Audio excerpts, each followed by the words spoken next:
नमस्कार दोस्तों, जयवाल पॉइंट के यूट्यूब चैनल में आप सभी का स्वागत है। देखिए फ्रेंड्स, आज की इस वीडियो में बात करेंगे विकलांगता प्रतिशत को। काफ़ी लोगों के कमेंट आते हैं कि सर हमारा 30% है, क्या हमारा 40% बन सकता है। देखिए दोस्तों, एक्चुअली में जो इम्पोर्टेंस है, जो ज़रूरी है वो आपको 40% होना चाहिए मिनिमम। अगर इससे कम का आपका सर्टिफिकेट है तो उसकी कोई वैल्यू नहीं है गवर्नमेंट जॉब में भी या किसी अदर चीज़ में भी। उसको आपको फिर एक हैंडीकैप नहीं माना जाएगा, बस आपकी परसेंटेज मान ली जाएगी। आपका एक यूडीआईडी कार्ड बन जाएगा कि हाँ आप कहीं ना कहीं विकलांग हैं। ठीक है दोस्तों, लेकिन अगर 40% से कम है तो कोई भी सरकारी नौकरी में आप फॉर्म नहीं फिल कर सकते।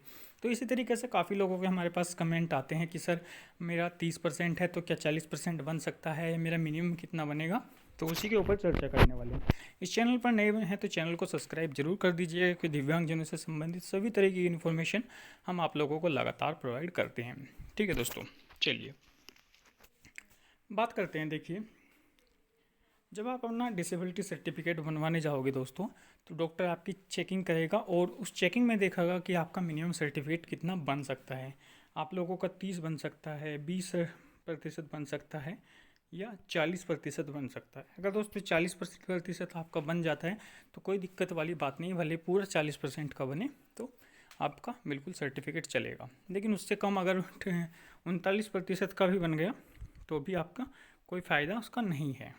इसी तरीके से 100% के में कोई दिक्कत नहीं है। 100% वाले भी काफ़ी लोग सोचते हैं कि हमारा ज़्यादा है तो हम कम करा लें। कम कराने से कोई फ़ायदा नहीं है। 100 का है तो कोई दिक्कत नहीं, किसी भी जॉब में आप चले जाओगे, ऐसी कोई दिक्कत नहीं है 100 वालों को।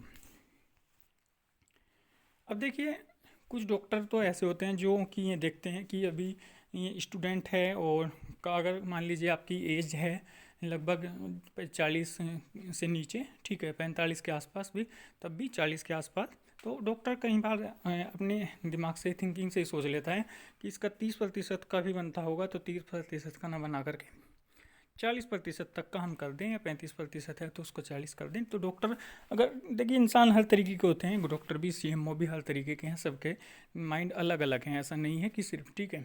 तो कई बार डॉक्टर भी इस तरीके से कर देते हैं कि 40% तक कर दें, इसको कुछ ना कुछ लाभ मिल जाएगा, और हैंडीकैप है तो कहीं ना कहीं गवर्नमेंट जॉब में इसको फ़ायदा मिल जाएगा। लेकिन वहीं कुछ डॉक्टर ऐसे भी होते हैं जो कि पैसे के लिए थोड़ा सा, ये बात बोलनी नहीं चाहिए लेकिन फिर भी कई जगह ऐसा मैंने सुना है कि इस तरीके से भी काम कर देते हैं। बाकी देखिए, सारा कुछ तो डिपेंड करेगा सीएमओ के ऊपर। हाँ, कुछ सीएमओ, काफ़ी सारे मेरे पास मैसेज आते हैं, कॉल्स आती हैं कि हम सीएमओ के पास गए, सीएमओ ने हमें मना कर दिया, ऐसा नहीं होगा। या एमडी की बात बहुत सारे लोग करते हैं, हमारा 40% एमडी का बन जाएगा, यानी कि वीआई में हमारे 10% दिक्कत है, और हमारी बाकी 30% दिक्कत जो है वो एचएच में है। ठीक है, तो मैं एमडी का सर्टिफिकेट बनवाने गया, लेकिन डॉक्टर ने मुझे मना कर दी। वो सब मना जानबूझ करके करते हैं, ठीक है। वो सिर्फ डॉक्टर के ऊपर ही होता है डिपेंड करना। वो सब कुछ संशोधन भी कर सकते हैं, वो चेंज भी कर सकते हैं, वो दोबारा से बना भी सकते हैं, सारा कुछ काम कर सकते हैं अगर वो चाहें तो। लेकिन बस थोड़ा सा कहीं ना कहीं वो अपने आलसीपन मान लीजिए, वो मान लो उनका, या फिर वो करना नहीं चाहते, ठीक है, कुछ भी मान ले, लेकिन डॉक्टर चाहे तो कर सकते हैं। कई जगह उनके जो असिस्टेंट होते हैं उनसे भी बातचीत करके वो लोग कर देते हैं।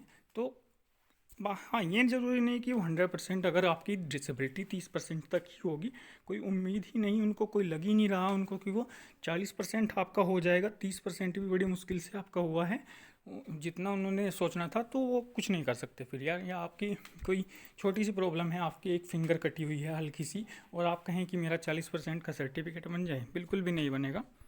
किसी भी तरीके से चाहे कुछ भी कर लो, आप नहीं बनने वाला, क्योंकि उसमें फिर डॉक्टर भी फंसने के चांसेस हैं अगर वो ऐसा करेंगे, और बाकी स्टूडेंट्स हैं जो उनको भी कहीं ना कहीं दिक्कत होगी। तो ऐसे नहीं करते डॉक्टर भी। हाँ, कुछ हद में हैं जो कि डॉक्टर गलत कर देते, जैसे एमडी वाला केस है, या फिर किसी का, कई बार ऐसा होता है कि जब रेलवे में मेडिकल चेकिंग हुई तो उनका 50% भी था, लेकिन उन लोगों ने मेडिकल में उनको आउट कर दिया कि नहीं आपका तो इस तरीके से बनाया गया है। तो कई बार मेडिकल में भी दिक्कत हो जाती है अगर कोई इस तरीके से बनवाता है तो देखिए, सारा कुछ अगर आपका चेंज हो सकता है। देखिए दोस्तों, अगर आपका, कई बार ऐसा भी होता है कि आपकी अच्छी खासी प्रॉब्लम है, लेकिन डॉक्टर 30% का ही कर देता है, और आपको पता है कि मेरे हाथ में प्रॉब्लम है, मेरे ईयर में प्रॉब्लम है, लेकिन डॉक्टर नहीं कर रहा, तो उसमें डॉक्टर की गलती है। अब सारा कुछ डिपेंड करता है यहाँ पर, जो भी डिपेंड करता है वो सीएमओ के ऊपर करता है, आपकी जान पहचान के ऊपर बात करता है सीएमओ। सर्टिफिकेट में कोई कुछ नहीं कर सकता, जो भी जितने का भी है वो सीएमओ ही कर सकता है। ये सीएमओ जो आपको रेफ़र भी कर देता है दूसरे हॉस्पिटल्स में जाने के लिए।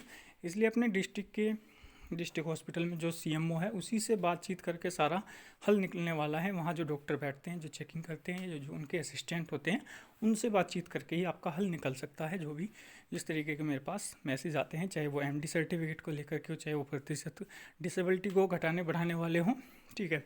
एक सबसे ज़्यादा मेरे पास कमेंट आते हैं दोस्तों, हमारी कैटेगरी कौन सी होगी, मुझे ये प्रॉब्लम है, मेरी कैटेगरी क्या होगी। तो दोस्तों मैं कई बार आप लोगों को बता चुका हूँ कि यूडी आईडी कार्ड आपका है, उस पर लिखा हुआ होता है आपकी कैटेगरी कौन सी होगी। आपकी एलडी कैटेगरी लोकोमोटर डिसेबिलिटी में आएंगे आप तो लोकोमोटर डिसेबिलिटी लिखा होगा। आप हेयरिंग में आएंगे तो हेयरिंग वाली लिखी होगी। आप विजुअली में आओगे तो विजुअली लिखी हुई होगी, ठीक है। सारी जो है आपकी डिसेबिलिटी उसमें लिखी हुई होती है। यूडी आईडी कार्ड को आप चेक करें, उसमें देखें, या फिर गूगल पर सर्च करें आप लोग, वहाँ से आप अपनी इन्फॉर्मेशन लें। मैं कोई डॉक्टर नहीं हूँ कि मैं आपको ऐसे बता दूँ कि हाँ मैंने कोई स्टडी की है, एमबीबीएस किया है कि हर एक बीमारी में जो भी आपको प्रॉब्लम है उसको मैं बता सकूँ, ऐसा नहीं मैं कर सकता। और मैं झूठ नहीं बोलना चाहता, किसी की लाइफ ख़राब नहीं करना चाहता कि मैं उसको ये कह दूँ जो मुझे नहीं पता कि हाँ ये एलडी में आएगा या एमडी में आएगा या वीआई में आएगा। वो चीज़ें आपको ही देखनी है, आपको ही पता करना है, आपको ही डॉक्टर से जा करके बात करनी है, वहाँ से ही आपको पता चल पाएगा, ठीक है। आप अपना सर्टिफिकेट दिखाएं, आप अपना यूडी आईडी कार्ड दिखाएं, आप सीएमओ से पता करें कि ये 3-4 कैटेगरीज हैं, इनमें से हमारी कौन सी कैटेगरीज है, कौन सा फॉर्म हमें फिलअप करना है, ठीक है दोस्तों। या फिर गूगल वगैरह पर सर्च करें, यूडी आईडी से चेक करें। इस तरीके से मैं हर एक डिसेबिलिटी के बारे में नहीं बता सकता। हाँ ये बता सकता हूँ जैसे ऑर्थोपेडिक है, जो आप सभी लोगों को पता ही होता है कौन सी कैटेगरी विजुअलाइज में दिक्कत है तो विजुअली में आओगे। लेकिन कुछ काफ़ी सारी डिसेबिलिटी मेरे पास आती हैं, पता नहीं उनका सर्टिफिकेट बने भी हैं या फिर वो बिना सर्टिफिकेट बने ही डिसेबिलिटीज़ को अपनी बताते रहते हैं कि हम किस में आएंगे। अगर आपका बना हुआ है तो आप यूडी आईडी कार्ड से चेक कर सकते हैं। बाकी कोई इन्फॉर्मेशन होगी दोस्तों इस चैनल के माध्यम से आप लोगों को बता दी जाएगी। चैनल पर नहीं है तो चैनल को सब्सक्राइब जरूर कर लीजिएगा। धन्यवाद दोस्तों।